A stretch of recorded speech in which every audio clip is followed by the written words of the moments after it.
Good morning, everybody. Welcome back to the Journey to Greatness, day 213 of 365.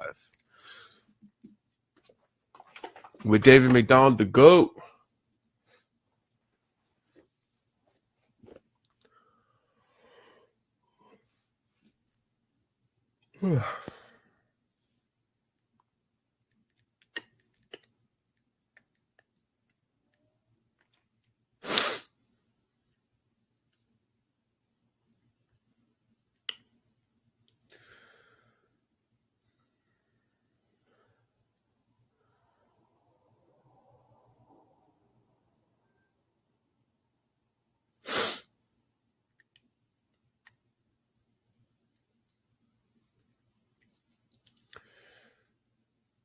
All right.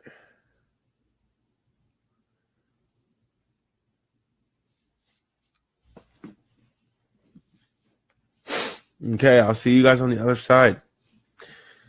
Let's get into this meditation routine.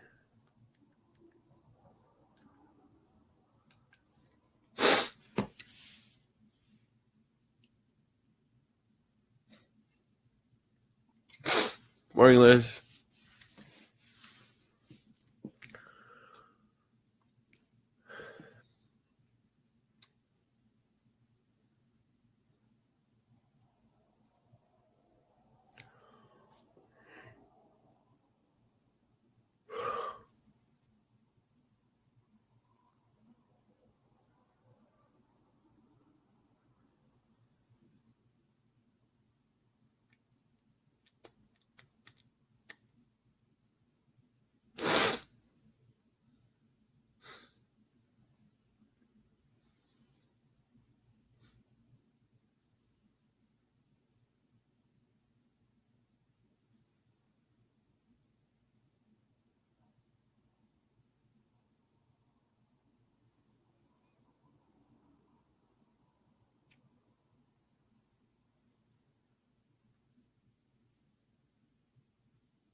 Alrighty, everybody, welcome back.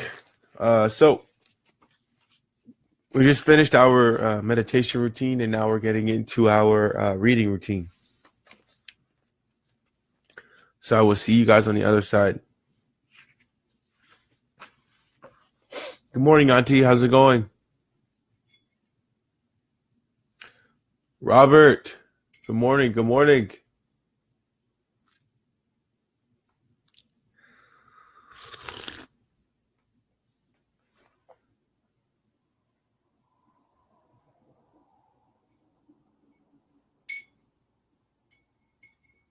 Oh, nice.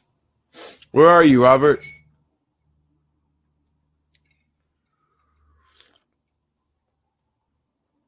What better way to end your night?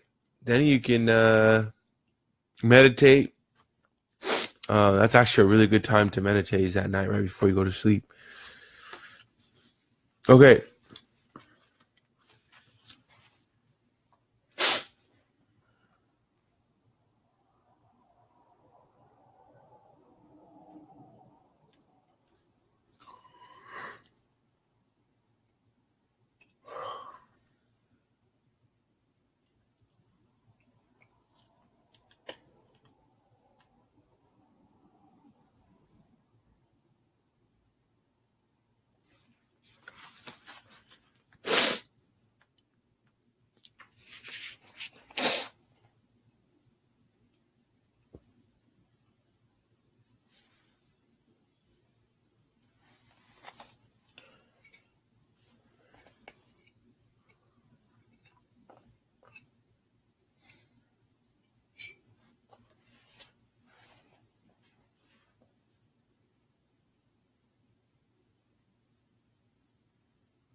All right.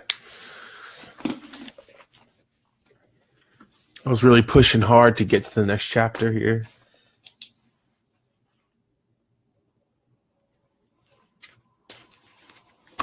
So we just finished our reading routine. Now we're getting into our journaling routine. And in our journaling routine, I usually like to start off by writing about the things I'm most grateful for. In that, in my mind, in the morning, things I'm most grateful for is waking up and being in perfect health.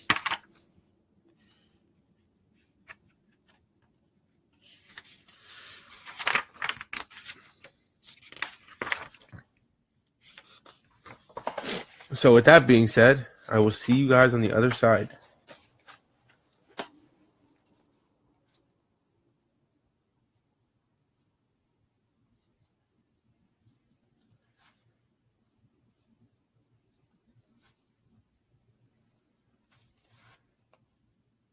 Uh-oh, that's not a good pen.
Here it is.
Excuse me.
All right.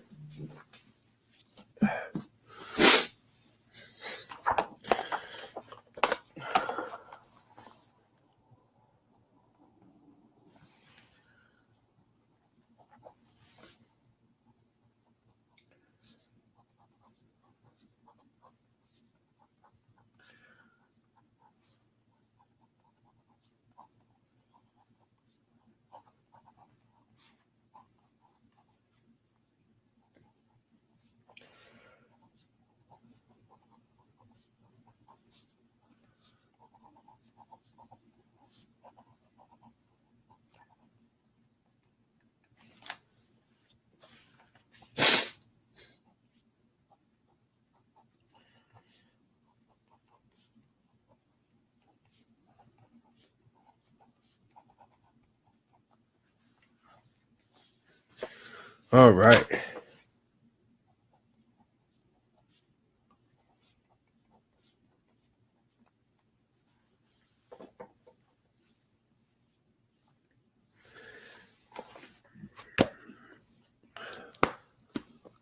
So we just finished our journaling routine. Hi there, love. Good morning.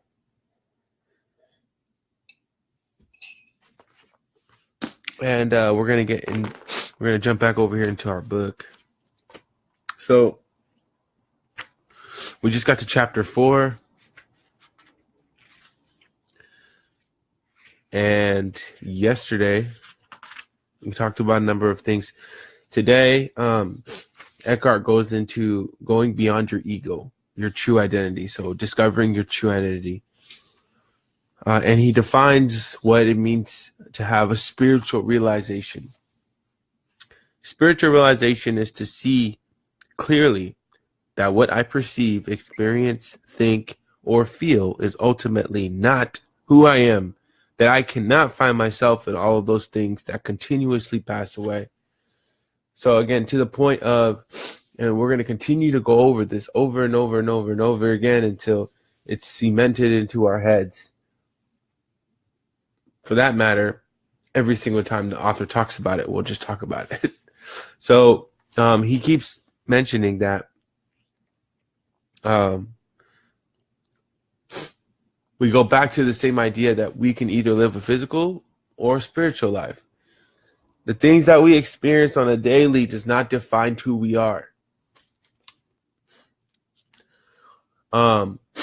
So in other words, you can live a life that is controlled entirely by your senses, which is a physical life, or you can live in an imaginary space. The imaginary space also comes with living a spiritual experience. So you're living outside of your physical self. And so with that, everything that you experience on the daily, like I mentioned, doesn't matter. And it just, I shouldn't say it doesn't matter. It doesn't define who you are as a person. And to live a more spiritual life, or live from a more spiritual space, you find you have a lot more peace of mind. So he continues, the Buddha was probably the first human being to see this clearly. And so the anatta, also known as no self, became one of the central points of his teaching. When Jesus said, deny thyself, what he meant was negate and thus undo the illusion of self. If the self, ego, were truly who I am, it would be absurd to deny it. What remains is light of consciousness, in which perceptions, experiences, thoughts, and feelings come and go. So to define yourself in a temporary moment is completely absurd, right? Do you experience something, you're like, oh my gosh, that's who I am? No, that's not who you are. That's only a physical experience that you just went through.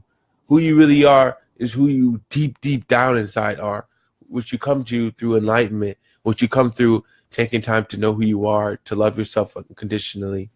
You are not defined by other people. So other people say you are X. That does not mean you are X. You find your own identity through who you know you are, through the time that you invest in yourself in trying to get to know who you are. All structures are unstable. The underlying emotion that governs all activity of the ego is fear. The fear of being nobody, the fear of non-existence, the fear of death. All of its activities are ultimately designed to eliminate this fear, but the most the ego can ever do is cover it up temporarily with an intimate relationship, a new possession, or winning at this or that. Illusion will never satisfy you. Only the truth of who you are, if realized, will set you free. Ones, peace arises within you. This is because the recognition of impermanence of all forms awakens you to the dimension of the formless within yourself, that which is beyond death. Jesus called it eternal life. So knowing that we transcend, or we continue on further than our physical experience, then we are able to experience a totally different life, right? When we live in the physical and we live in the thought, we experience things that our experiences are limited by our reality, because our physical tells us, hey, right now in this moment, you are only capable of doing this. But when you live in the spiritual life, or a spiritual being presence, understanding that we transcend, or we are not our physical self, right? So the person that you're looking at right now talking to you is not a gentleman with this sweater on, with these beads on his wrists, with these long pants on. The person that's talking to you right now is the spirit, right? So if I was to pass away again, like when I saw my buddy, he passed away. I was at his viewing the other week. His body was dead. His body was dead in the casket, but his spirit had pushed on.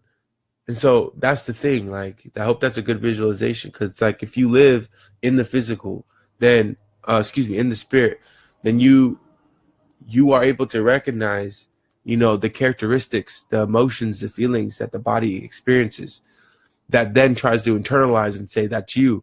But that's not the case, because you're pretty much on the spirit looking inside, from like a third person perspective, looking at yourself as you go through life, analyzing yourself as you go through life, and making yourself better, auto-correcting and making things better. So the more and more you come into that awareness, as mentioned before, you will start to weaken your ego and start operating from a space of love and abundance, even more so.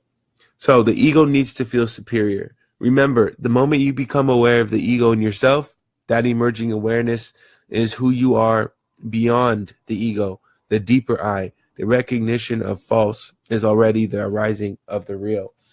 So as your real self starts to transcend and you start to live a more spiritual experience, then your ego starts to lessen and die, right?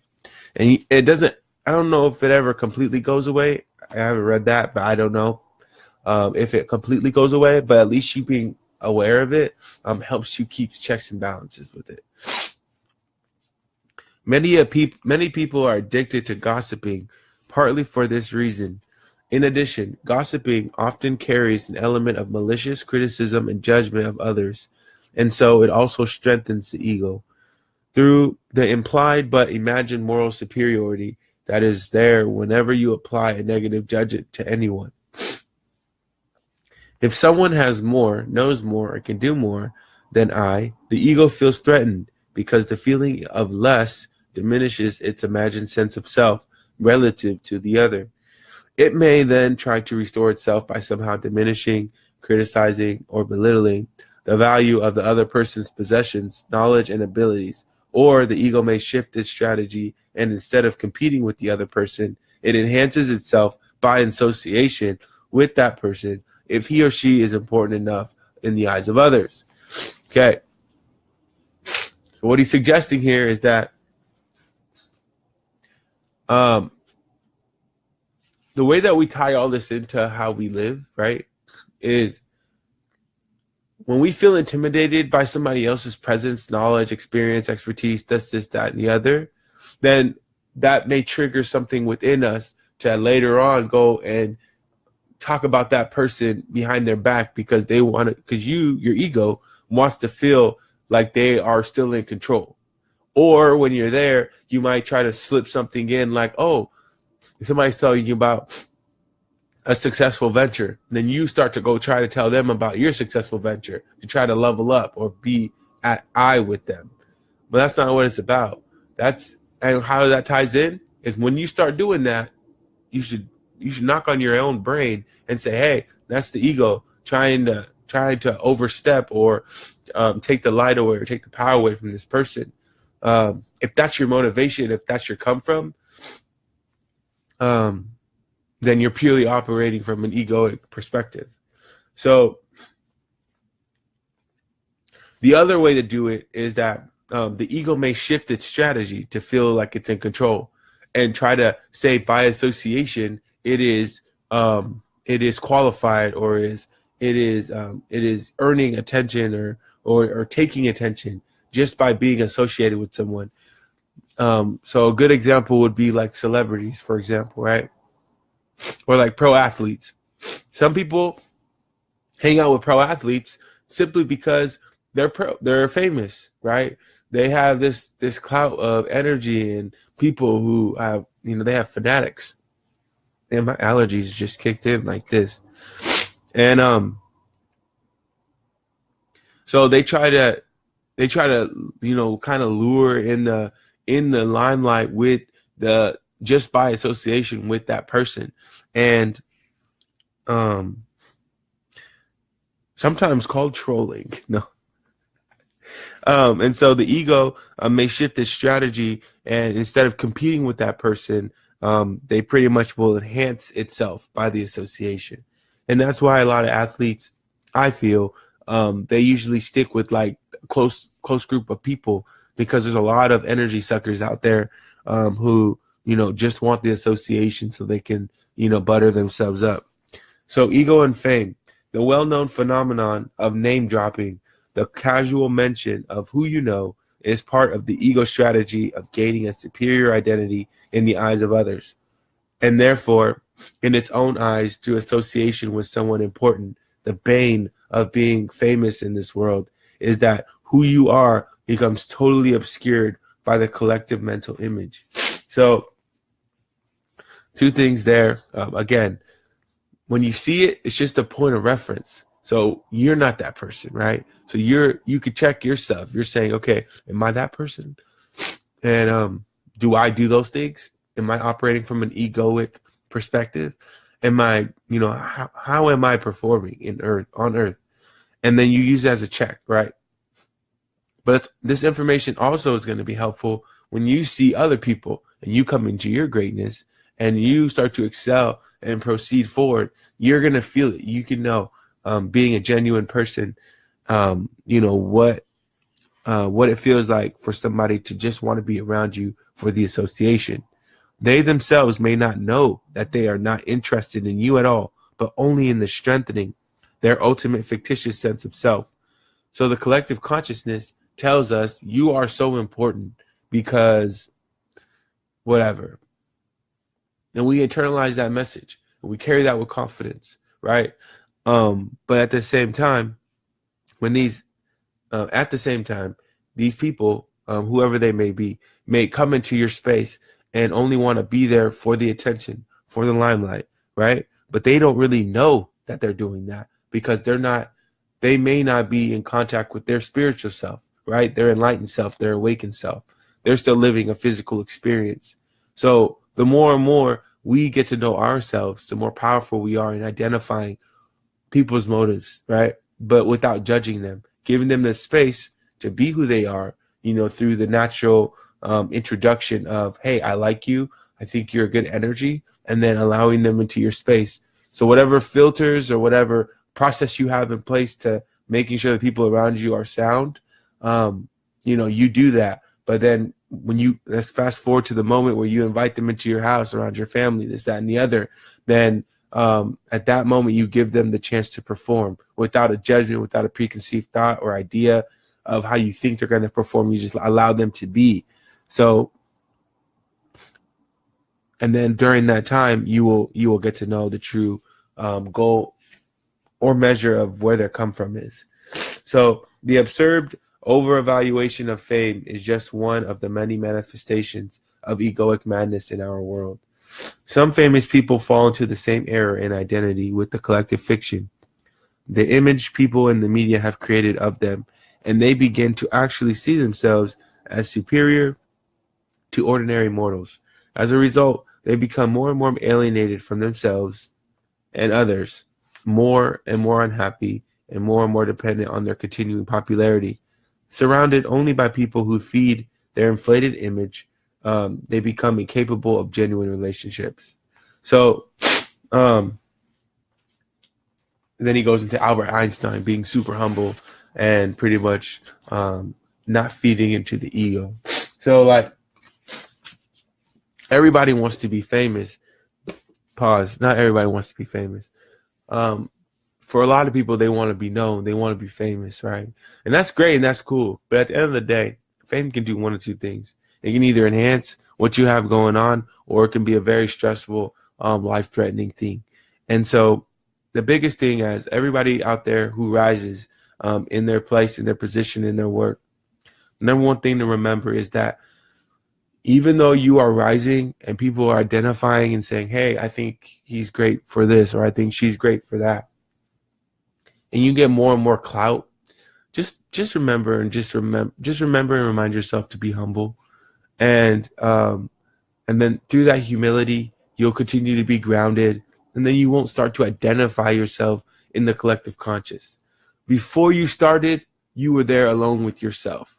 Now that everybody else has seen your greatness, or that they know that you're great, allow that to be and appreciate it, respect it, but humbly demand that you stay grounded. And I think that's the biggest thing as you rise. And not only that, it'll protect you in being able to not lose sight of who you are, and therefore being able to make sound decisions, making sure that you have sound people around you, making sure you don't destroy your relationships, make sure you don't destroy yourself.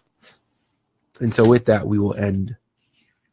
Now, we're going to go ahead and say our mantra out loud. So feel free to say after me.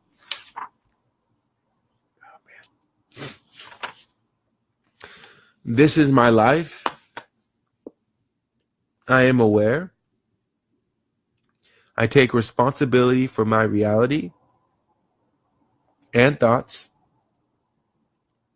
I recognize I have the power to manifest the best possible life, a life of wealth, love, and peace.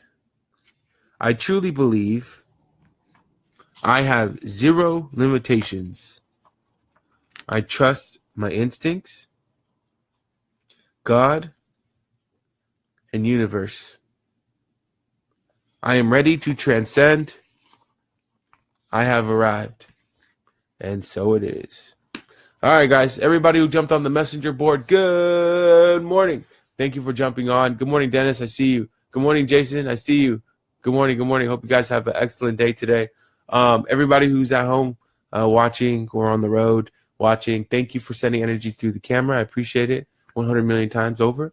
I love you guys, and I hope you all have the best day of your life. Thank you for joining me. Day 213 of 365 with David McDonald, the GOAT, and I'll see you tomorrow. Peace.